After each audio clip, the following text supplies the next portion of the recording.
День знаний – это всенародный праздник, ведь каждый из нас именно в этот день впервые переступил порог школы, которая стала на долгие годы практически вторым домом. Домом, где учат не только читать, писать и считать, а дружить, помогать окружающим и упорно добиваться своих целей. Традиционно в этот день большое внимание уделяют первоклашкам. Немного смущенные всеобщим вниманием, они читают стихи, поют и обещают стать прилежными лицеистами. Сегодняшнего дня и вечно где не окажусь. Лицей с вами, лицеист, и запятнать клянусь. К первому звонку в лицее подготовились основательно. К каждому выступлению подобрали яркие костюмы и репертуар.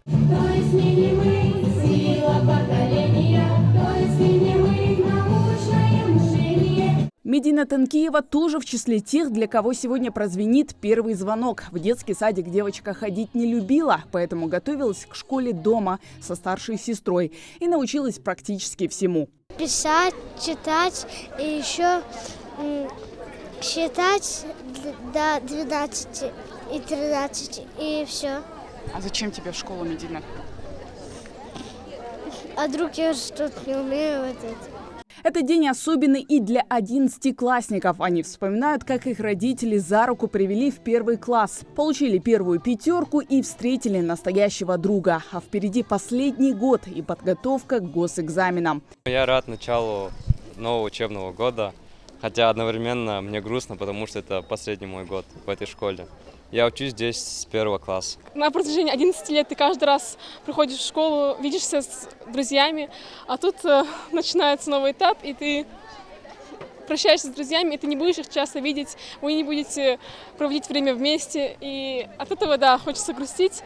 Но все через это проходят, и я уверена, такие же хорошие воспоминания у меня будут складываться и в университете, и по всей жизни, наверное.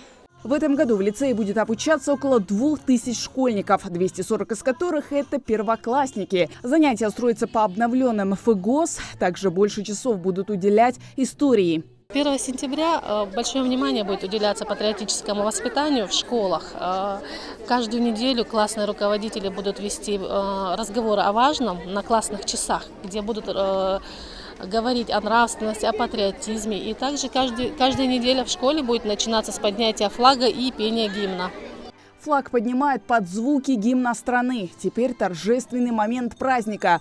Первый звонок. Два самых примерных ученика старших классов провожают младших учащихся в школу. А дальше все расходятся по своим кабинетам. Пока старшеклассники обсуждают предстоящую школьную программу, первоклассники знакомятся друг с другом и со своим первым учителем. Сегодня был праздник. Что за праздник? Праздник первого класса. А ваш праздник, получается, да? Расскажи, вас хорошо сегодня поздравили? Да. Что говорили? Умницы. Да. Молодцы. Нравится тебе здесь? Да. Что понравилось сегодня? Учебники. Что тебе здесь не нравится? Она думала, что здесь маму не можно. За маму скучаешь? А где мама? Можно учиться, быть умным. А сейчас ты не умна? Да. Поздравляем 1 сентября. Что хочешь пожелать всем? Всем хорошо учиться, чтобы они все учились хорошо. И все. Здесь на каждом шагу веет духом патриотизма. Первые друзья, любимые педагоги, школьные успехи и неудачи. У них все только впереди. Первые пташки, так ласково зовут маленьких непосед учителя. Детки у нас всегда замечательные, все дети бывают замечательные. Вот выпускаешь выпуск, да, кажется, самые хорошие, самые замечательные. Но опять такие же прекрасные дети приходят. Умные, замечательные, целеустремленные, и уже ты этой жизнью начинаешь наслаждаться, потому что дети. День знаний, наполненный улыбками, цветами и воздушными шарами. А впереди у лицеистов новые уроки, дополнительные занятия и экзамены. Хава Газикова, Магомед Даскиев. Новости 24.